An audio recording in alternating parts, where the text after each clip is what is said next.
Hello dear learners, welcome to the Study Spark YouTube channel.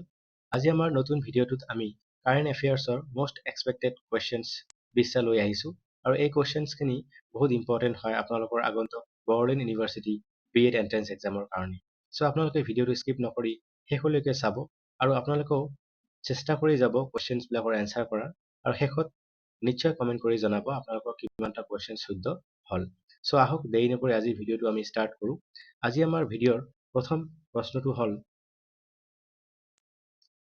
Which four-lane access controlled highway project in Assam was approved with an outlay of 8,970 crore? আৰু option A দিয়া আছে Silchar Sadiya expressway, option B দিয়া আছে Assam corridor highway project, option C দিয়া আছে Dhubri Phulbari access corridor আৰু option D দিয়া আছে গুৱাহাটী যোৰহাট ইকনমিক এক্সপ্ৰেছৱে। আৰু ইয়াৰ শুদ্ধ উত্তৰটো হ'ব আসাম কৰিডৰ হাইৱে প্ৰজেক্ট। অসমৰ যাতায়াত ব্যৱস্থা অধিক উন্নত আৰু সুগম কৰিবলৈ কেন্দ্ৰীয় মন্ত্ৰীসভাই 8,970 কোটিৰ টকাৰ ব্যয়েৰে এটা 4-লেন দ্ৰুতবেগী এক্সপ্ৰেছৱে প্ৰকল্পটোত অনুমোদন জনায় আৰু ইয়াৰ দ্বাৰা উত্তৰ পূৰ্বাঞ্চলৰ সামগ্ৰী পৰিবহণ আৰু সময় বহু পৰিমাণে ৰাহি হ'ব। নেক্সট আমাৰ question number 2. Which new student welfare scheme was launched by the Assam government specifically for male students? Assam চৰকাৰে মেল ষ্টুডেণ্টৰ কাৰণে এটা নতুন স্কিম লঞ্চ কৰিছে আৰু এই নতুন স্কিমটোৰ নাম কি ইয়াতে সুধিছে। অপশ্যন এ মুখ্যমন্ত্ৰী নিযুত মইনা, অপশ্যন বি মুখ্যমন্ত্ৰী নিযুত বাবু, অপশ্যন চি শিক্ষাৰ্থী সহায়ক প্ৰয়াস SSP আৰু option D Pragyan Bharati scheme. আৰু ইয়াৰ শুদ্ধ উত্তৰটো হ'ব মুখ্যমন্ত্ৰী নিযুত বাবু আঁচনি। এই আঁচনিৰ জৰিয়তে অসম চৰকাৰে ছাত্ৰসকলৰ বাবে উচ্চ শিক্ষাৰ বাবে আৰ্থিক সাহায্য আগবঢ়াবলৈ বিশেষভাৱে নিযুত বাবু নামৰ আঁচনিখন আৰম্ভ কৰিছে। ইয়াৰ পিছত আমাৰ question number 3. Under the revised guidelines of Assam's Mukhyamantri Nijut Moina scheme, how much monthly assistance is provided to postgraduate and BEd female students? অসমৰ যিটো নিযুত মইনা স্কিম আছে সেই স্কিমৰ মান্থলি এছিষ্টেণ্টটো ৰিভাইজ কৰি কিমান কৰা হৈছে for the students of post graduate and BEd female students. Option A দিয়া আছে 1,000 পাৰ মান্থ, অপশ্যন বি দিয়া আছে 1,250 পাৰ মান্থ, অপশ্যন চি দিয়া আছে 2,000 পাৰ মান্থ, অপশ্যন ডি দিয়া আছে 2,500 পাৰ মান্থ। আৰু ইয়াৰ শুদ্ধ উত্তৰটো হ'ব 2,500 পাৰ মান্থ। অপশ্যন ডি ইয়াৰ শুদ্ধ উত্তৰ। এই আঁচনিৰ অধীনত উচ্চতৰ মাধ্যমিকৰ ছাত্ৰীসকলে প্ৰতি মাহে 800 টকা আৰু স্নাতক মহলা অৰ্থাৎ UGৰ ছাত্ৰীসকলে 1250 টকা আৰু স্নাতকোত্তৰ অৰ্থাৎ PG বা BEd পঢ়ি থকা ছাত্ৰীসকলে প্ৰতি মাহে 2,500 টকাকৈ আৰ্থিক সাহায্য লাভ কৰিব। ইয়াৰ পিছত আমাৰ question number 4. Which official calendar system was added alongside the Gregorian calendar by the government of Assam for official notifications? Georgian কেলেণ্ডাৰৰ লগত আৰু এটা এড কৰি এটা নতুন কেলেণ্ডাৰ এড কৰিছে government of Assam for official নটিফিকেশ্যনছৰ কাৰণে। আৰু এইটো কোনটো হয়? Option A Saka era, option B Vikram Samvat, option C Bhaskarabda, option D Ahom era. আৰু ইয়াৰ শুদ্ধ উত্তৰটো হ'ব অপশ্যন চি ভাস্কৰাব্দ। কুমাৰ ভাস্কৰ বৰ্মাৰ ৰাজ্যাভিষেকৰ দিনৰ পৰা গণনা কৰা ভাস্কৰাব্দ কেলেণ্ডাৰক অসম চৰকাৰে ইংৰাজী গ্ৰেগৰিয়ান কেলেণ্ডাৰৰ কাষতে চৰকাৰী জাননী আৰু কাম কাজৰ বাবে চৰকাৰীভাৱে গ্ৰহণ কৰিছে। ইয়াৰ পিছত আমাৰ question number 5. Which state in India became the first to commercially produce matcha tea? Option A দিয়া আছে Assam, option B West Bengal, option C Tamil Nadu, option D Himachal Pradesh. আৰু ইয়াৰ শুদ্ধ উত্তৰটো হ'ব আসাম। জাপানৰ বিখ্যাত স্বাস্থ্যকৰ চাহ মাচা টি এতিয়া অসমতে বাণিজ্যিকভাৱে উৎপাদন কৰা হৈছে আৰু এই কৃতিত্ব অৰ্জন কৰা অসম ভাৰতৰ প্ৰথমখন ৰাজ্য হিচাপে পৰিগণিত হৈছে। ইয়াৰ পিছত আমাৰ question number 6. Under the Blue Valley Cluster project in Assam, which sector is primarily targeted for infrastructure and livelihood boost? Blue valley cluster প্ৰজেক্টৰ অধীনত অসমৰ কোনটো ছেক্টৰ প্ৰাইমাৰীলি টাৰ্গেট কৰা হৈছে ইনফ্ৰাষ্ট্ৰাকচাৰ আৰু লাইভলিহুড বুষ্ট কৰাৰ কাৰণে? অপশ্যন এ দিয়া আছে aquaculture and inland fisheries, option B দিয়া আছে tea garden tourism, option C দিয়া আছে renewable hydro electric power, option D দিয়া আছে বেম্বু হেণ্ডিক্ৰাফ্টছ। আৰু ইয়াৰ শুদ্ধ উত্তৰটো হ'ব aquaculture and inland fisheries. Blue valley cluster প্ৰকল্পৰ মুখ্য উদ্দেশ্য হৈছে অসমৰ নদী, বিল আৰু জলাশয়সমূহক ব্যৱহাৰ কৰি মাছৰ উৎপাদন বৃদ্ধি কৰা আৰু মৎস্য পালকসকলক সংস্থাপন তথা আৰ্থিকভাৱে স্বাৱলম্বী কৰি তোলা। ইয়াৰ পিছত আমাৰ question number 7. Which major ecological project was launched by the Assam state government to restore ecological balance across 129 water bodies? কোনটো মেজৰ ইকোলজিকেল প্ৰজেক্ট লঞ্চ কৰা হৈছিল আছাম ষ্টেট গভৰ্ণমেণ্টৰ দ্বাৰা to restore ecological balance across 129 water bodies? Option A দি আছে project rejuvenate 129 wetlands, option B green Assam canopy mission, option C Brahmaputra river bank forest initiative, option D Kaziranga water corridor scheme. আৰু ইয়াৰ শুদ্ধ উত্তৰটো হ'ব option A project rejuvenate 129 wetlands. অসমৰ পৰিৱেশৰ ভাৰসাম্য ৰক্ষা আৰু প্ৰাকৃতিক জলাশয়সমূহ পুনৰুজ্জীৱিত কৰিবলৈ ৰাজ্য চৰকাৰে 129টা বিলৰ সংৰক্ষণ আৰু খণ্ডনৰ বাবে এই বিশেষ প্ৰকল্পটো আৰম্ভ কৰিছে।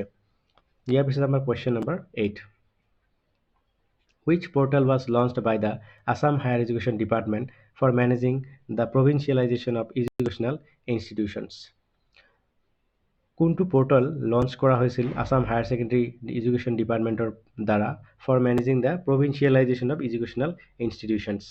আৰু ইয়াৰ অপশ্যন এ আছে Shiksha Setu portal, option B Samarth portal, option C provincialisation management system PMS portal, আৰু অপশ্যন ডি জ্ঞানদীপ পৰ্টেল। আৰু ইয়াৰ শুদ্ধ উত্তৰটো হ'ব provincialisation management system portal PMS। অসমৰ ভেঞ্চাৰ স্কুল আৰু কলেজসমূহৰ প্ৰাদেশিকৰণৰ বাবে আবেদন পৰীক্ষা আৰু প্ৰক্ৰিয়া স্বচ্ছভাৱে পৰিচালনা কৰিবলৈ অসমৰ উচ্চ শিক্ষা বিভাগে এই ডিজিটেল পৰ্টেলটো মুকলি কৰি দিছে। চ' আমাৰ অপশ্যন হ'ব চি কাৰেক্ট এনচাৰ। ইয়াৰ পিছত আমাৰ question number 9. Following Uttarakhand, which state introduced its State Uniform Civil Code UCC framework? Option A Assam, Option B Gujarat, Option C Madhya Pradesh, Option D Goa। আৰু ইয়াৰ শুদ্ধ উত্তৰটো হ'ব আছাম।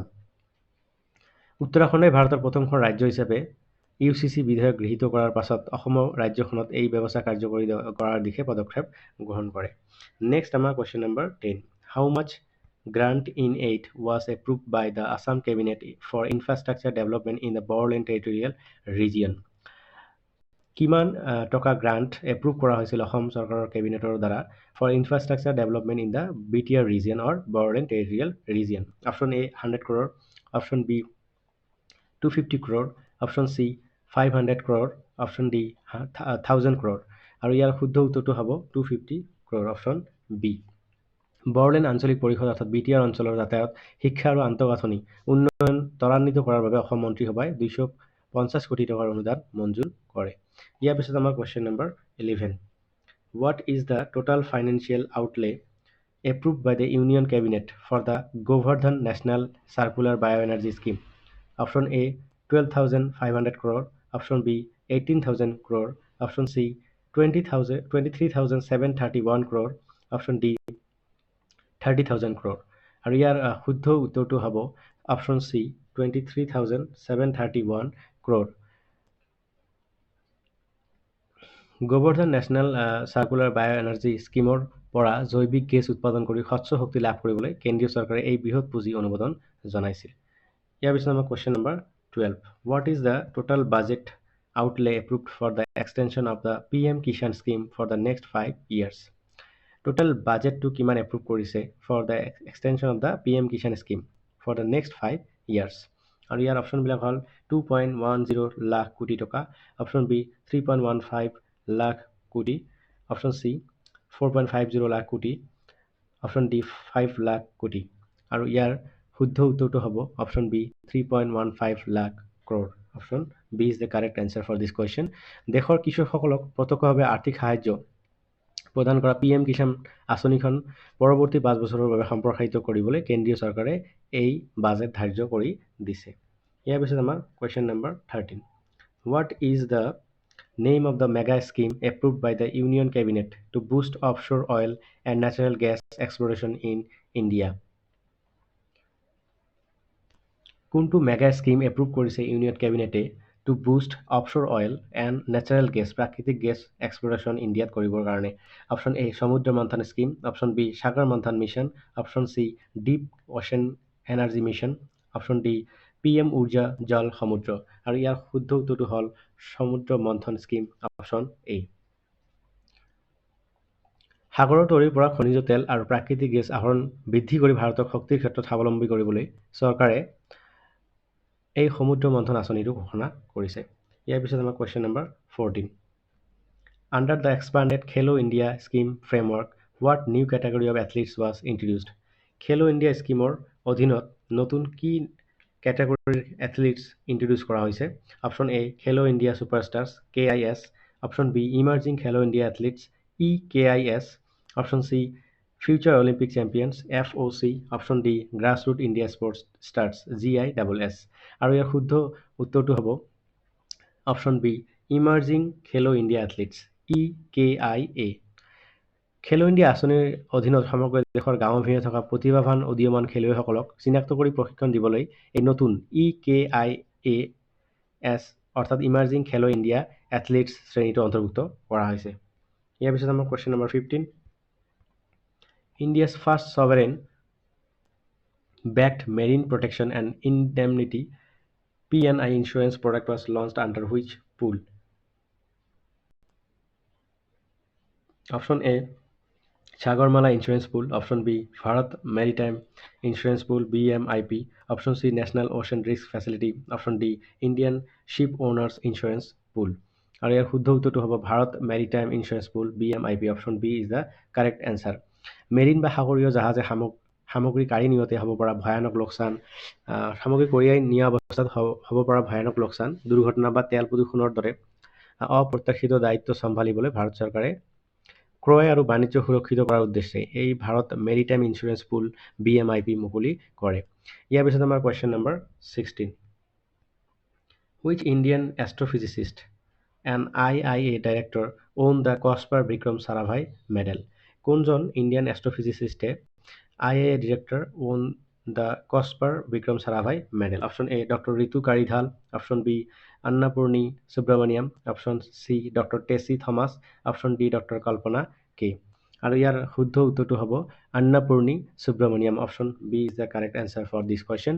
ভাৰতীয় মহাকাশ পদাৰ্থ বিজ্ঞান প্ৰতিষ্ঠানৰ IIA সঞ্চালিকা অন্নপূৰ্ণী সুব্ৰমণিয়ামে জ্যোতি পদাৰ্থ বিজ্ঞান অৰ্থাৎ এষ্ট্ৰফিজিক্সৰ ক্ষেত্ৰলৈ আগবঢ়োৱা অসামান্য অৱদানৰ বাবে সন্মানীয় বিক্ৰম সাৰাভাই মেডেল বঁটা লাভ কৰিছে। ইয়াৰ পিছত আমাৰ question number 17। What new scheme was approved under the Ministry of New and Renewable Energy MNRE for developing floating solar photovoltaic projects on reservoirs? কোনটো নতুন স্কিম এপ্ৰুভ কৰা হৈছিল under the ministry of new and renewable energy MNRE for developing floating solar photovoltaic projects on reservoirs? Option A দিয়া আছে PM Surya Sarovar Yojana PMSSY, option B PM Surya Ghar Yojana, option C national floating solar mission, option D Jal Urja mission. আৰু ইয়াৰ শুদ্ধ উত্তৰটো হ'ব option এ PM Surya Sarovar যোজনা। নদ নদী dam বা পুখুৰীৰ পানীত উপঙি থকা সৌৰ পেনেল অৰ্থাৎ ফ্লোটিং সোলাৰ বহুৱাই বিদ্যুৎ উৎপাদন বৃদ্ধি কৰিবলৈ নৱীকৰণযোগ্য শক্তি মন্ত্ৰালয়ে PM সূৰ্য সৰোবৰ যোজনা আৰম্ভ কৰিছে। ইয়াৰ পিছত আমাৰ question number 18। The Reserve Bank of India revised India's GDP growth forecast for financial year 2026 to 2027 to what percentage? Option A দিয়া আছে 6.3%, option B 6.5%, option C 6.7%, option D 7.0%। আৰু ইয়াৰ শুদ্ধ উত্তৰটো হ'ব option C 6.7%। Reserve bank of ইণ্ডিয়াই ভাৰতৰ অৰ্থনৈতিক গতিবিধি আৰু বিকাশৰ হাৰ পুনৰ পৰ্যালোচনা কৰি বিত্তীয় বৰ্ষ 2026ৰ পৰা 27ৰ বাবে GDP বৃদ্ধিৰ আনুমানিক হাৰ 6.7% হ'ব বুলি স্পষ্ট কৰি দিছে। নেক্সট কুৱেশ্যন আমাৰ question number 19। What dedicated theme was chosen for the Har Ghar Tiranga National Campaign in 2026? Har Ghar Tiranga National Campaign-ৰ কাৰণে কোনটো থিম চুজ কৰা হৈছে? Option A Viksit Bharat 2047, option B spirit of Vande Mataram, option C Ek Bharat Shreshtha Bharat, option D Azadi Ka Amrit Kaal. আৰু ইয়াৰ শুদ্ধ উত্তৰটো হ'ব spirit of Vande Mataram, option B ইয়াৰ শুদ্ধ উত্তৰ। ভাৰতৰ ৰাষ্ট্ৰীয় গীত বন্দে মাতৰমৰ 150 বছৰ সম্পূৰ্ণ হোৱাৰ বিশেষ উপলক্ষত 2026 চনৰ হৰ ঘৰ তিৰংগা কাৰ্যসূচীৰ মূল বিষয়বস্তু বা থিম হিচাপে ধাৰ্য কৰা হৈছে স্পিৰিট অফ বন্দে মাতৰম। ইয়াৰ পিছত আমাৰ question number 20। who was appointed as the representative of India on the Council of the International Civil Aviation Organization ICAO? Option A Satyajit Mohanty, option B TV Somnathan, option C Rajiv Kumar, option D Sanjay Malhotra. আৰু ইয়াৰ শুদ্ধ উত্তৰটো হ'ব Satyajit Mohanty. Option A ইয়াৰ শুদ্ধ উত্তৰ। I C এ অ' অৰ্থাৎ আন্তঃৰাষ্ট্ৰীয় অসামৰিক বিমান পৰিবহণ সংস্থাৰ কাৰ্যকৰী পৰিষদত ভাৰতৰ হৈ প্ৰতিনিধিত্ব কৰিবলৈ সত্যজিৎ মহন্তক 3 বছৰৰ বাবে নতুন প্ৰতিনিধি হিচাপে নিযুক্তি দিয়া হৈছে। চ' এইখিনি আছিল আজিৰ কাৰেণ্ট এফেয়াৰ্ছৰ কুৱেশ্যনছ। চ' আপোনালোকৰ যদি ভিডিঅ'টো ভাল লাগে নিশ্চয় like, comment, share and subscribe কৰিব।